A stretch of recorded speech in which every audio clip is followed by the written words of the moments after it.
Hoje eu quero lhes convidar a refletirmos sobre essa frase que foi projetada ali: há pecado em nossa santidade. Há pecado em nossa santidade. Você já parou para pensar acerca disso? Se pergunte aí, você já pensou sobre isso? Há pecado em nossa santidade. Há pecado por trás das nossas melhores atitudes, das nossas melhores ações. Muitas das vezes temos ali pecado. E hoje eu quero lhe convidar a refletirmos juntos acerca disso. E para tal, eu o convido a abrir no livro de Lucas, no Evangelho de Lucas, para que a gente possa refletir Lucas capítulo 15. Enquanto isso, segundo o slide, fica esta indagação, essa pergunta, e eu o convido aí a refletir: por que as pessoas gostam de Jesus? Por que as pessoas gostam de Jesus, mas elas não gostam da igreja? Você já parou para refletir sobre isso também? Há pecado em nossa santidade, e por que as pessoas gostam de Jesus? Elas querem seguir Jesus, mas elas não querem estar conectadas na igreja. Elas não querem estar conectadas na igreja. Bem, vamos fazer a leitura de Lucas capítulo 15, versículo 11 ao versículo 32. Lucas 15, versículo 11 ao 32 diz: Jesus continuou: um homem tinha 2 filhos. O mais novo disse ao seu pai: Pai, quero a minha parte da herança. Assim ele repartiu sua propriedade entre eles. Não muito tempo depois, o filho mais novo reuniu tudo o que tinha e foi para uma região distante, e lá desperdiçou seus bens, vivendo irresponsavelmente. Depois de ter gasto tudo, houve uma grande fome em toda aquela região, e ele começou a passar necessidade. Por isso foi a empregar-se com um dos cidadãos daquela região, que o mandou para o seu campo a fim de cuidar dos porcos. Ele desejava encher o estômago com as vagens de alfaborreira que os porcos comiam, mas ninguém lhe dava nada. Caindo em si, ele disse: quantos empregados de meu pai têm comida de sobra, e eu aqui morrendo de fome? Eu me porei a caminho e voltarei para o meu pai, e lhe direi: Pai, pequei contra o céu e contra ti. Não sou mais digno de ser chamado teu filho. Trata-me como um dos teus empregados. A seguir, levantou-se e foi para o seu pai. Estando ainda longe, seu pai o viu e, cheio de compaixão, correu para seu filho e o abraçou e o beijou. O filho lhe disse: Pai, pequei contra o céu e contra ti. Não sou mais digno de ser chamado teu filho. Mas o pai disse aos seus servos: Depressa, tragam a melhor roupa e vistam nele. Coloquem um anel em seu dedo e calçados em seus pés. Tragam um novilho gordo e matem-no. Vamos fazer uma festa e alegrar-nos, pois este meu filho estava morto e voltou à vida, estava perdido e foi achado. E começaram a festejar o seu regresso. Enquanto isso, o filho mais velho estava no campo. Quando se aproximou de casa, ouviu a música e a dança. Então chamou um dos servos e perguntou o que estava acontecendo. Este lhe respondeu: seu irmão voltou e seu pai matou um novilho gordo, porque o recebeu de volta são e salvo. O filho mais velho encheu-se de ira e não quis entrar. Então seu pai saiu e insistiu com ele. Mas ele respondeu ao seu pai: olha, todos esses anos trabalhando como escravo ao teu serviço, e nunca desobedeci as tuas ordens. Mas tu nunca me destes nem um cabrito para eu festejar com os meus amigos. Mas quando volta para casa este teu filho, que esbanjou os teus bens com as prostitutas, mata os novilhos gordos para ele. Disse o pai: meu filho, você está sempre comigo e tudo o que tenho é seu. Mas nós tínhamos que celebrar a volta de seu irmão e alegrar-nos, porque ele estava morto e voltou à vida, estava perdido e foi achado. Até aqui. Bem, esta parábola, ela vai narrar, vai contar a história de dois filhos, e por sua vez, a gente vê, historicamente falando, sempre a narrativa acerca do primeiro. É o retorno do primeiro, é como o pai trata o primeiro, é tudo o que o filho mais novo fez, mas se esquecemos de olhar ela na sua totalidade. E hoje eu quero lhes convidar, portanto, a olharmos para esta parábola, mas olhar para ela como um todo, olhar para o que a revelação de Deus tem para nós, olhando para ela na sua totalidade. E para tal, quero lhe convidar aí mais uma vez a orarmos e juntos clamarmos que o Espírito Santo possa falar, possa ministrar aos nossos corações. Oremos. Senhor Jesus, nós estamos reunidos em Teu nome, e nós temos por objetivo neste momento acalmar o nosso coração para receber a porção da palavra que Tu tens para nós. Que possamos, ó Deus, por meio desta reflexão, crescermos espiritualmente, tomarmos decisões importantes nas nossas vidas, para que ao sair desta porta não sejamos os mesmos que entramos, mas possamos viver uma nova ação, uma nova atitude para com o Senhor. Assim eu oro, em nome de Cristo Jesus. Amém e amém. Muito bem, como falei antes, a interpretação mais conhecida desta parábola, ela dá um certo foco unicamente ao filho mais novo. Se a gente for olhar a história das pregações, você deve retratar ali, talvez vai se recordar que talvez de 5 vezes que você ouviu, talvez as 5 foi com relação ao filho mais novo, ou quem sabe 4 do mais novo, 1 do mais velho. Mas a gente precisa olhar essa história como um todo. Os 2 filhos ali, eles têm uma lição, um ensinamento para cada um de nós. Eles simbolizam a alienação a Deus, sendo que às vezes uns estão fora, outros estão dentro, e a gente precisa, portanto, olhar para esta perícope, olhar para essa história como um todo. E aí, para entender o que Jesus estava passando ali, o que estava se situando ali, a gente precisa olhar 3 versículos em especiais. E ao observar esses 3 versículos, a gente vai entender o enredo, o contexto, o pano de fundo desta passagem. Lucas, mais uma vez, capítulo 15.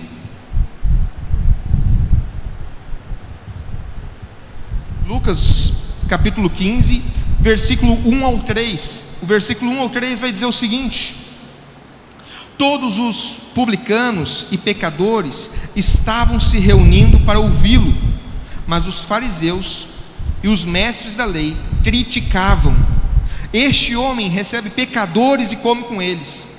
Então Jesus lhe contou esta parábola. Bem, o evangelista Lucas, ele narra, ele cita esses 2 grupos de pecadores para reforçar a quem Jesus estava se portando. Esses 2 grupos, eles representavam exatamente os 2 filhos. Se a gente observar o primeiro grupo, os coletores de impostos e os pecadores, os fariseus, eles estavam bravos com Jesus, porque Jesus se assentava, conversava, trocava ideia com eles.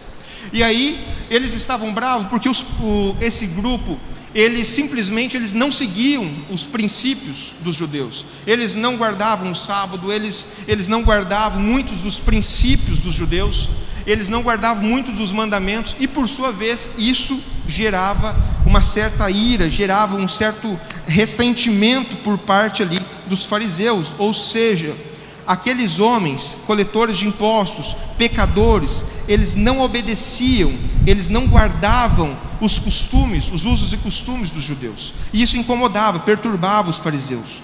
Por sua vez, os fariseus, os mestres da lei, eles seguiam todos os ritos, eles guardavam o sábado, eles cumpriam os mandamentos positivos, os mandamentos negativos, eles faziam exatamente tudo o que a lei os ensinara. Mas, ao olhar para a vida deles,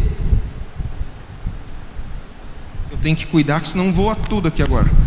Ao olhar para a vida deles, a gente vai ver que eles viviam de forma literalmente religiosa. Eles faziam tudo o que eles faziam por mera tradição. mas não com um coração contrito e quebrantado. Em outras palavras, é como a pessoa que vem ao culto simplesmente por vir. A pessoa vem ao culto, sai de casa todo domingo, está aqui celebrando, mas o coração está lá fora. Ela não está preocupada com o que está acontecendo aqui. Ela não está preocupada com se reconciliar com Deus, por adorar a Deus, por ter um tempo de comunhão com os irmãos em coletividade, adorando e cultuando a Deus. Não, a pessoa está aqui como o corpo presente, mas não está com a mente. Então Jesus ele está falando justamente a esses dois grupos. Um primeiro grupo que representa ali o filho mais novo, aquele que saiu de casa, aquele que quebrou os costumes morais, aquele que rompeu com a tradição. Mas está falando também a um segundo grupo, aquele que permaneceu, aquele que estudou, aquele que orou, mas muitas das vezes não com o coração alinhado com o Pai, não com o coração alinhado com a palavra de Deus. Bem, tendo isso como pano de fundo, a gente vai ver que por trás de toda aquela santidade dos fariseus havia pecado. Por trás de todos aqueles ritos que eles cumpriam, a lei que eles seguiam, os mandamentos que eles cumpriam, existia um pecado. Eles falhavam nesse pecado. E aí, por isso que a gente vê ali no versículo 2, quem é esse aí que fica sentando com os coletores? Quem é esse que senta com os pecadores? Eles não aceitavam Jesus se relacionar com pecadores. Bem, e aqui me chama a atenção uma coisa. Se a gente for olhar para o enredo, a vida, o ministério de Jesus, a gente vai ver que ele andou com todos os tipos de pessoas. Pessoas que naturalmente eram discriminadas, pessoas que a sociedade os excluía, pessoas que não eram benquistas na sociedade, elas naturalmente se aproximavam de Jesus, elas começavam a segui-lo, e ele dava a essas pessoas as devidas atenções. Por exemplo, a gente tem ali a mulher hemorrágica, a gente tem a mulher samaritana, a gente tem tantas pessoas que chegaram até Jesus, mas que judeu nenhum iria sequer dar a eles atenção. Mas Jesus dá a atenção que aquela mulher hemorrágica precisa, Jesus dá a atenção que a mulher samaritana precisa. Jesus, quando chama o seu time, ele chama pessoas que nenhum judeu iria chamar. Ele chama ali um tal de Simão, uma espécie de terrorista, mas chama Levi, um coletor de impostos. E então nenhum judeu iria chamar pessoas do gênero. Era como chamar os opostos. É chamar pessoas de times opostos, chamar ali o gremista fanático e o colorado fanático. E em algum momento vai dar problema. Ele chama justamente pessoas totalmente diferentes para entrar no seu time, no time dos discípulos, e caminhar com ele. Então Jesus simplesmente ele chama pessoas discriminadas, odiadas, ele chama pessoas que aos olhos da sociedade não eram benquistas para andar com ele. E isso estava começando a incomodar os fariseus. Eu gosto muito de uma citação, pode passar, do pastor Sidney, que ele diz: uma coisa que sempre me impressiona na vida de Jesus é que ele viveu entre as pessoas, ele deu atenção aos tipos mais diferentes da sociedade e se preocupou com pessoas que habitavam em lugares por onde ele passava, de cidade em cidade.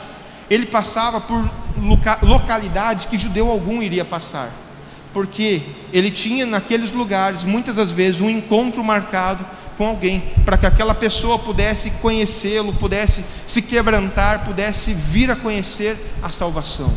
Então ele simplesmente pisa em lugar que judeu nenhum pisaria. Ele conversa com pessoas que judeu algum conversaria.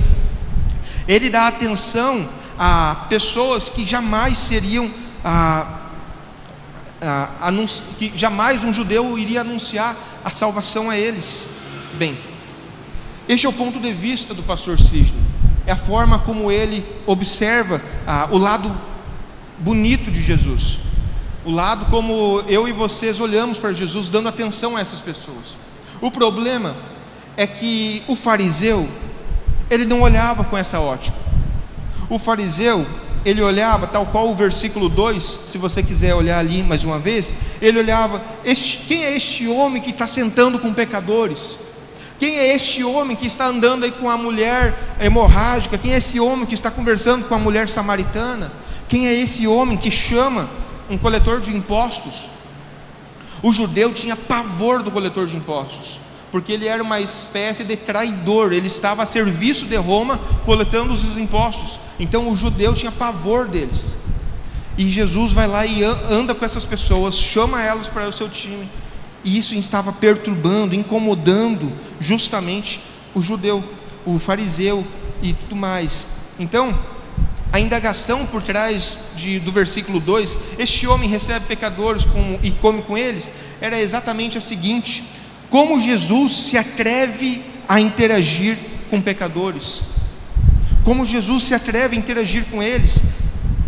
Como Jesus anda com pessoas que nunca cultuaram, nunca guardaram sábado? Como Jesus anda com pessoas que não seguem os nossos ritos, não seguem os nossos costumes, não seguem as nossas tradições? Por trás desse versículo 2 era esta indagação que o judeu, o fariseu estava fazendo.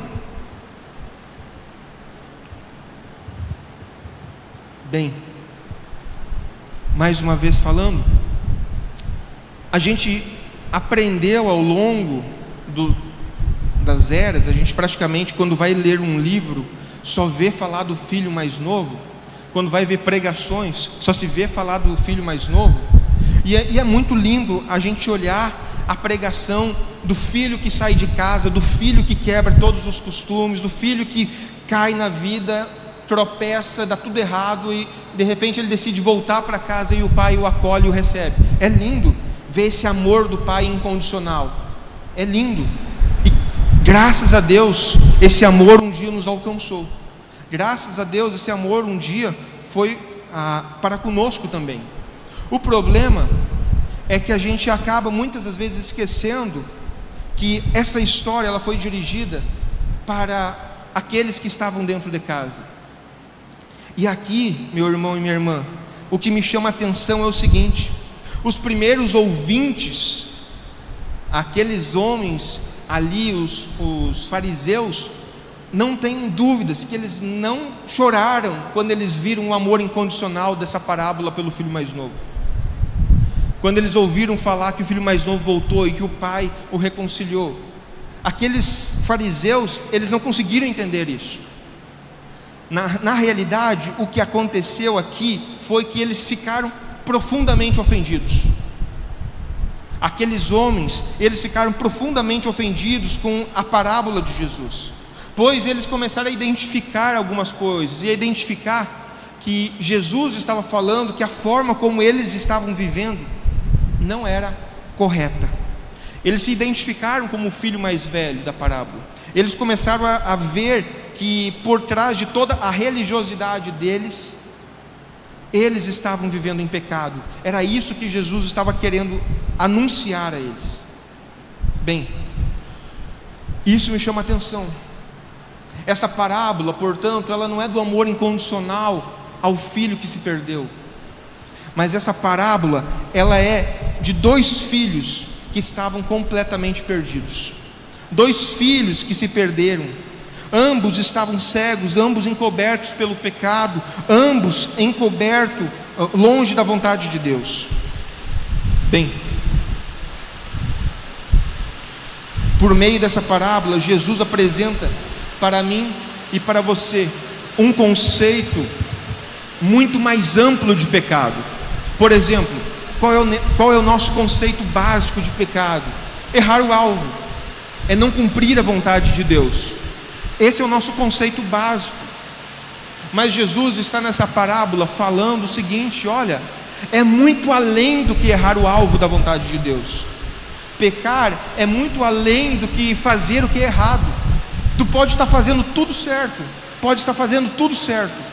você pode ser um crente fiel, você pode seguir todos os costumes, todos os ritos, e ainda assim você está vivendo em pecado.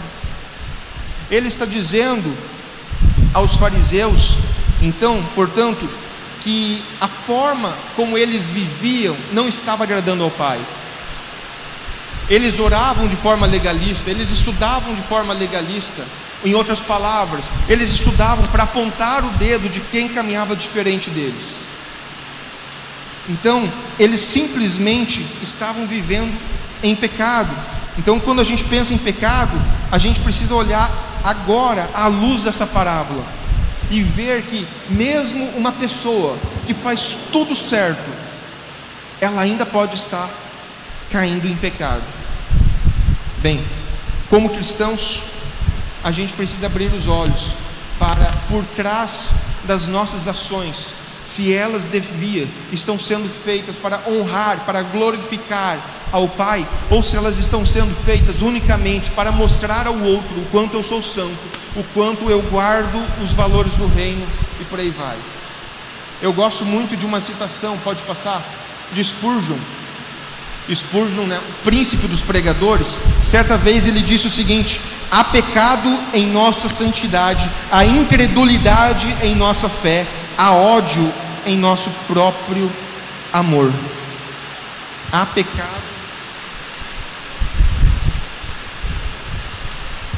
pecado em nossa santidade. Pense aí, quantas as vezes você já fez o bem a alguém, mas você não queria ter feito o bem. Você fez porque pensou: o que essa pessoa vai pensar se eu não ajudar? O que essa pessoa vai pensar se eu não colaborar, se eu não entrar nesse projeto? Pensei. Spurgeon estava dizendo exatamente isso. Quantas das vezes nós nos comportamos como meros religiosos? Quantas das vezes a gente começa a fazer as coisas simplesmente por fazer? Bem, dá para ouvir? Bem, não temos dúvidas, portanto, que o filho mais novo, em dada altura, optou em viver em pecado.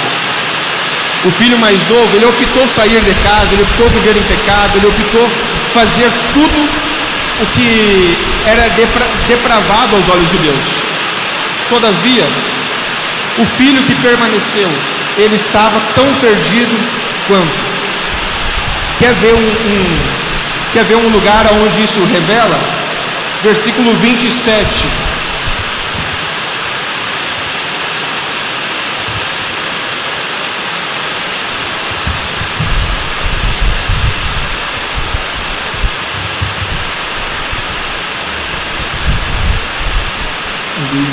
Versículo 28. Versículo 28 diz: o filho mais velho encheu-se de ira e não quis entrar. O filho mais velho encheu-se de ira e não quis entrar. Versículo 29. Olha, todos esses anos tenho trabalhado como um escravo a teu serviço e nunca desobedeci as tuas ordens, mas tu nunca me destes um cabrito para festejar.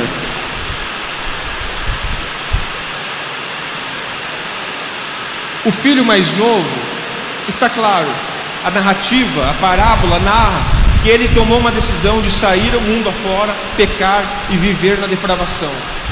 Mas o filho mais velho decidiu ficar, decidiu trabalhar para o pai, decidiu fazer tudo o que era certo aos olhos da religião, aos olhos do pai, aos olhos dos usos e costumes. Mas um dia ele veio à tona. Um dia simplesmente ele abre seu coração de forma irada e chama a atenção do pai. Como você dá tudo de volta, restitui as coisas ao filho mais novo e nunca me deu sequer um novilho? Bem, a religião, ela nos leva muitas das vezes a exatamente isso, a se concentrar unicamente naquilo que é exterior. A gente concentra naquilo que é visível, mas nos esquecemos do interior. Aquele homem, aquele filho mais velho, aquilo que era exterior, ele seguia o rito e estava tudo lindo, mas dentro da sua alma, dentro do seu coração, ele estava tão perdido quanto o filho que saiu de casa. Bem, Jesus certa vez chamou a atenção ali em Mateus, versículo 23 a 25, exatamente dos fariseus acerca disso. Jesus chama a atenção deles e diz: olha, a forma como vocês estão vivendo não é legal. Olha ali, Mateus 23, 25, vai dizer: ai de vós, escribas e fariseus, hipócritas, Porque limpais o exterior do corpo, do copo e do prato, mas por dentro estão cheios de roubo e cobiça. Por dentro estão cheios de roubo e cobiça. Fato é que o religioso, ele vive para mostrar algo a alguém. É para mostrar a sua comunidade, é para mostrar a sua família, é para mostrar as pessoas. Mas muitas das vezes, aqui dentro, ele não faz em verdadeira adoração. E era isso que Jesus estava chamando a atenção deles. Por trás de todo esse enredo, Jesus estava querendo mostrar o seguinte: olha só, é mais fácil o filho que saiu lá fora, que se viveu na depravação, que se perdeu, reconhecer o seu erro e voltar para os braços do Pai, do que o filho de dentro. Porque o filho de dentro, muitas das vezes, ele está no orgulho, ele está na arrogância, na prepotência. Sabe aquela prepotência de: eu nunca me desviei, eu sou cristão desde o nascimento. Sabe quando isso vem à tona e parece que por trás disso a gente é melhor do que alguém? Não, a pessoa que entrou ontem pela porta e aceitou a Jesus, ela vai estar tão no céu quanto aquele que é desde berço. Mas muitas das vezes, por causa da religião, a gente se envaidece e acha que é melhor do que alguém somente porque nascemos dentro de um contexto de igreja, porque fomos apresentados a Jesus ainda quando éramos pequenos. E de nada isso tem valia. Jesus está dizendo assim: olha, não tem valor algum se não me adorar em espírito e em verdade, se não me adorar com o coração alinhado com a vontade do Pai. Jesus, ele estava simplesmente dizendo ali que o religioso, a religião, complica o simples. Ele consegue complicar o simples. Era tão mais fácil adorar a Deus por quem Ele é, mas não, a pessoa entra num rito, num sistema e passa a viver aquilo ali para mostrar algo a alguém, para competir com outros, e aí acaba se afastando de Deus. Mas não somente se afastando de Deus, acaba levando os outros à sua volta a seguir o mesmo caminho. Bem, o que fica claro aqui?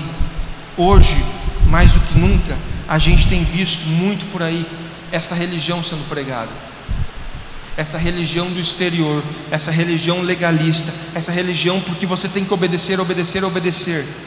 E com certeza, aquele que nasceu de novo vai obedecer a Deus, mas vai obedecer a Deus com um coração contrito, um coração que realmente entende o sacrifício que Jesus fez na cruz.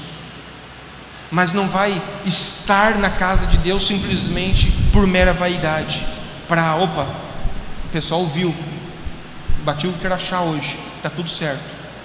De nada adianta bater o crachá aqui e não ser aceito um dia por Jesus. Então, é comum vermos hoje uma religião legalista, a qual ressalta a verdade sem a graça. Mas também é comum vermos hoje o outro oposto, a graça sem a verdade. Então eu posso viver de qualquer forma, eu faço o que eu quero da minha vida. Não. Jesus, ele está chamando a atenção justamente desses dois extremos. Não tem como caminhar com Ele sendo legalista, não tem como caminhar com Ele sendo licencioso, não tem como simplesmente seguir ritos e normas e regras, ou simplesmente eu vivo da forma que eu quero. Não, Ele está dizendo: olha, não é isso, eu vim para desconstruir isso e criar um outro sistema, uma terceira via, que não é nem a licenciosidade, tampouco o legalismo, mas é o evangelho da graça. É por meio da graça que nós vamos ser reconciliados com Deus, e não por meio de regras, leis, normas, ou tampouco eu vivo a vida como eu quero. O importante é seguir Jesus. De nada adianta. O evangelho é simples. O problema é que quem tem complicado as coisas são os homens. Parece que algo dentro de nós está sempre querendo nos conduzir a viver essa vida de religiosidade. Sabe aquele pensamento: meu Deus, se eu não for no culto hoje, o demônio vai me atacar ali na esquina. Gente, a gente precisa estar em comunidade, adorando, cultuando, com certeza. Isso faz parte dos princípios do corpo de Cristo, se reunir para o adorá-lo. Mas vir com medo desse Deus punitivo, de nada adianta. Estar aqui com medo do Deus irado não tem valor algum, se o teu coração não estiver alinhado para ouvir o que Deus tem a ministrar, a falar a sua vida. Mas vir para cá também, só para sentar na cadeira e passar 2 horas, não tem valor algum, se essas 2 horas não for de alinhamento com Deus. O que Deus quer me ensinar hoje? Na hora da adoração, na hora da oração, como que eu vou adorá-lo? Então de nada tem valor se não estiver alinhado com Jesus. Indo para o fim, uma igreja focada em Jesus, ela precisa amar as pessoas como Jesus amou. Uma igreja focada em Jesus, ela não pode mais ficar apontando os dedos para as diferenças. Uma igreja que ama Jesus, ela precisa realmente olhar para as pessoas como Jesus olhou para elas. Jesus, ele estendeu esse maravilhoso amor ao filho mais novo, mas ele falou também para aqueles que só seguem as leis. A forma como você está vivendo tem valor, tem valentia alguma. Concluo dizendo que nesta parábola a gente identifica o seguinte: 2 filhos perdidos. 2 filhos. Não é a parábola do filho mais novo, que a gente só escutou a vida inteira. É a parábola de 2 filhos perdidos. É daquele que optou viver na depravação, na multidão dos seus pecados. Aquele que decidiu ir lá para fora e viver a sua vida. Mas é também a parábola daqueles que permaneceram dentro da casa. E dentro da casa, por causa do legalismo, por se achar alguém melhor do que aqueles, acabaram se perdendo e se distanciando de Jesus. Bem, eu aprendo com essa parábola 3 coisas. Vai ser projetada a primeira. A primeira é que a religião tem tudo a ver com o que eu faço. Mas se a gente for olhar para a palavra de Deus, o Evangelho tem tudo a ver com o que Jesus fez. Nós não podemos mais caminhar de forma religiosa. Precisamos abrir os nossos olhos. De nada adianta a gente estar aqui, de nada adianta a gente fazer uma boa ação, se por trás da boa ação, o nosso coração, não havia generosidade. Sabe aquele dia que você está saindo do mercado e a pessoa pede para você ali: poxa, eu estou com sede, me dá essa água. E aí você olha assim, está passando um irmão, e você vai lá e dá água para a pessoa. Mas a sua vontade de dar água é mais para aquele irmão que viu, não olhar: poxa, fulano não deu a água, mas por dentro você estava ali: essa água, eu que estava com sede. É religiosidade quando a gente faz simplesmente para mostrar algo a alguém, algo à comunidade, algo à família, mas o nosso coração não estava naquilo. Segundo, a religião me seduz para crer que se eu obedecer a Deus, Ele me amará. Mas o Evangelho me mostra que porque Deus me ama, eu devo lhe obedecer. Está entendendo?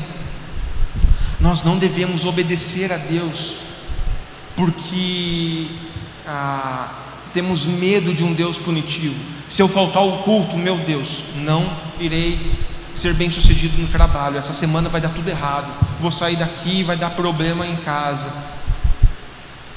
Sabe aquele medo do Deus punitivo, do Deus irado? Nós não podemos seguir a Deus dessa forma. Mas porque nós reconhecemos quem é o nosso Deus, porque nós reconhecemos quem é Jesus e o amor de Jesus para conosco, a gente obedece. A gente decide muitas das vezes dar a outra face. A nossa carne diz: faça aquilo, e a gente dá a outra face porque o Espírito diz: não, eu quero que você faça assim. Mas é por obediência a um Deus santo e não com medo de um Deus punitivo. E terceiro, a religião coloca um fardo sobre nós. Agora, um relacionamento com Cristo coloca um fardo sobre Ele. Ele já cravou os nossos pecados na cruz. Mas a religião vai estar sempre nos mostrando que nós não somos capazes, que a gente não é bom, que a gente isso e aquilo. Porque a gente é pecador, a gente vai errar o alvo. Mas a religião vai estar sempre dizendo para nós que a gente nunca será bom o suficiente. Mas Jesus está dizendo que assim, olha, eu já cravei os teus pecados na cruz. Você já foi perdoado, justificado. Foi falado nos últimos dias bastante do tetelestai. Já não há mais dívida, a dívida foi paga. Então para de querer carregar os problemas, os seus pecados passados, porque eles já foram cravados na cruz. Mas a religião vai dizer, olha só o que você fez. E Jesus vai dizer, eu já te perdoei. Bem, a igreja de Jesus, ela deve, portanto, conhecer Jesus, amar Jesus, viver Jesus, mas precisa repartir Jesus. E ao repartir Jesus, precisa repartir Jesus da forma assertiva. Porque se chegar lá fora e falar um outro evangelho, não tem valor algum. Se chegar lá fora e começar a falar de um Deus punitivo, não tem valor algum. Eu me recordo que eu pastoreava uma igreja e tinha uma irmã, era esposa de um membro da diretoria. E aí, uma criança da nossa igreja, ela teve um problema no cérebro. E para fazer o tratamento, ela tinha que ir para os Estados Unidos. E aí, a família foi para os Estados Unidos, fez o tratamento, a menina foi curada para a honra e glória de Deus. Passou uns 2 anos, a outra filha deu o mesmo problema. E lá vai a família de novo para os Estados Unidos, fazer o tratamento e tudo mais, e volta. E aquela irmã, a esposa desse irmão da diretoria, chega para aquela família e fala: será que Deus não está castigando vocês porque vocês não estão dizimando? Essa era a teologia daquela irmã. Um Deus punitivo, um Deus que se eu der o dízimo, Ele me abençoa. Se eu não der o dízimo, vai cair maldição sobre a minha vida. Essa era a teologia daquela irmã. Nós damos o dízimo, ou devolvemos o dízimo, por entender que quando a igreja recebe esse recurso, ela pode abençoar mais vidas, dá para adquirir um equipamento que vai ser bem para o coletivo, mas não uma barganha de se eu der, Deus me abençoa, se eu não der, Deus me pune. Se for nesse pensamento, a pessoa está vivendo com medo do Deus irado, com medo do Deus punitivo. Ela não conhece o Evangelho da Graça, ela não conhece o amor de Jesus. Ela está dentro da casa, que nem um filho velho, mas completamente longe do amor do Pai, porque tudo que ela faz é pela religião e não pelo amor ao Deus, não por amor a Deus, de entender que a gente pode alcançar mais pessoas. Então, onde eu chego com isso aí? Pode passar por último. Ninguém pode servir a 2 senhores. O texto vai dizer ali: pois ou odiará um ou amará o outro, ou se dedicará a um ou desprezará o outro. Não tem como eu amar a Deus de forma licenciosa como o filho mais novo. Não tem como eu dizer: eu vivo como eu quero, ninguém tem nada a ver com isso. Não tem. A palavra de Deus vai nos dar norteadores, princípios, valores para a gente seguir. Mas a gente vai seguir em reverência, em amor, em respeito, em temor a esse Deus santo, e não com medo do Deus punitivo. Mas também, de nada adianta estar dentro da igreja, estar em todos os cultos, em todas as campanhas de oração, em todas as campanhas para ofertar para alguma coisa. Eu estou ali, estou junto. Mas se o coração não é alinhado com Deus Pai, se o coração é só para chamar a atenção, então, diante disso, eu pergunto para você essa noite o seguinte: quem é você? Quem é você? Como você tem vivido? Será que de repente você em algum momento não optou sair pela porta da casa e viver a vida adoidado? Ou quem sabe você viveu a vida inteira aqui dentro, mas sem estar com o coração conectado com o Pai, mas apenas um coração conectado com a religião. Hoje eu te convido a pensar: quem é você? Se de repente você entendeu que você não é nenhum dos dois, você não é nem o filho mais novo, até já foi um dia, mas não é mais, mas também não é nem o filho mais velho, glória a Deus, bênção, bênção. Com certeza haverá pessoas assim no nosso meio.